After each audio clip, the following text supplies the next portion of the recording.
Continuando aí, galera, agora que nós já vimos o estudo do sinal de uma função afim, nós podemos resolver algumas inequações, tá?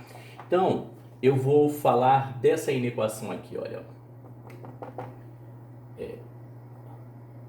2x menos 3 que multiplica menos x mais 5, isso maior que zero. Essa inequação aí, ela é chamada de inequação produto. Isso multiplicado por isso tem que ser positivo. Se vocês olharem direitinho, essa expressão aqui vai representar para a gente uma função afim. Então, f aqui é uma função afim. E g também é uma função afim. Se vocês distribuírem isso daqui, vai dar uma função quadrática. Só que eu ainda não estudei com vocês a função quadrática, né?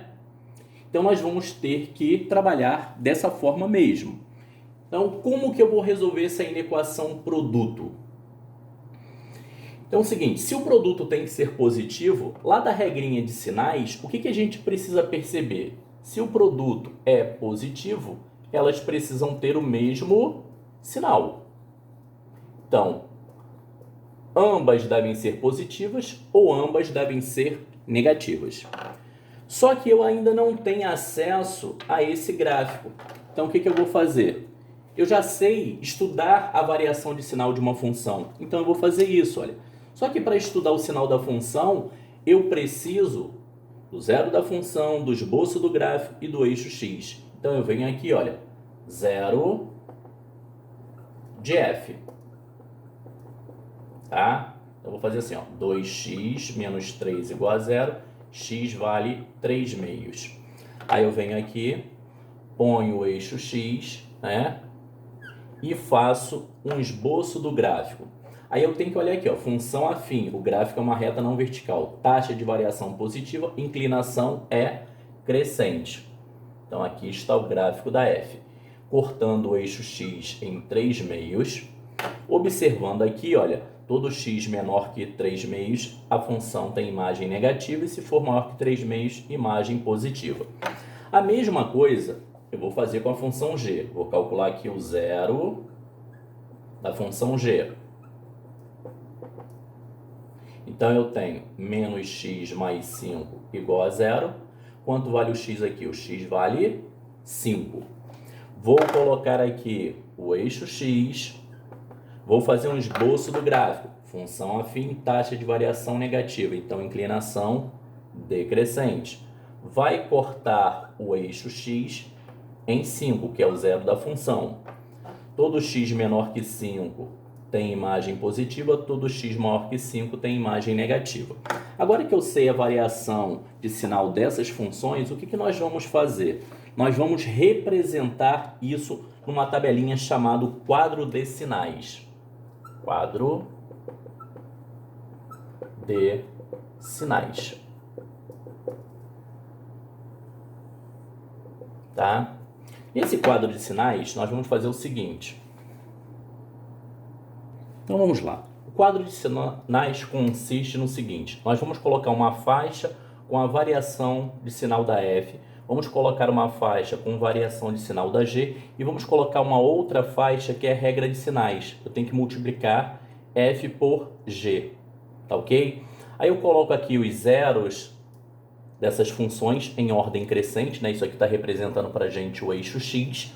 Então, vamos ver o que acontece. Nós vamos pegar essa informação aqui e vamos colocá-la aqui, ó. O referencial é 3 meios. O que a gente observa? Que a esquerda de 3 meios está negativo e a direita está positivo. Vamos pegar essa outra informação aqui e vamos colocá-la aqui. O referencial é o 5.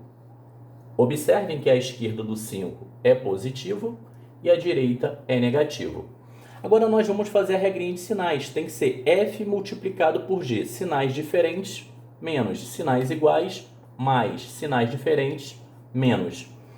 O que a gente está querendo? Que f multiplicado por g seja positivo. Positivo for onde tem um sinalzinho de mais. Então, é isso daqui que me interessa. Ou seja, os valores de x que estão entre 3 meios e 5. Lembrando aqui a bolinha não pode ser pintada, né? Então, 3 meios e 5. Então, eu escrevo assim, ó, x é um número real, tal que x é maior que 3 meios e, ao mesmo tempo, menor que 5.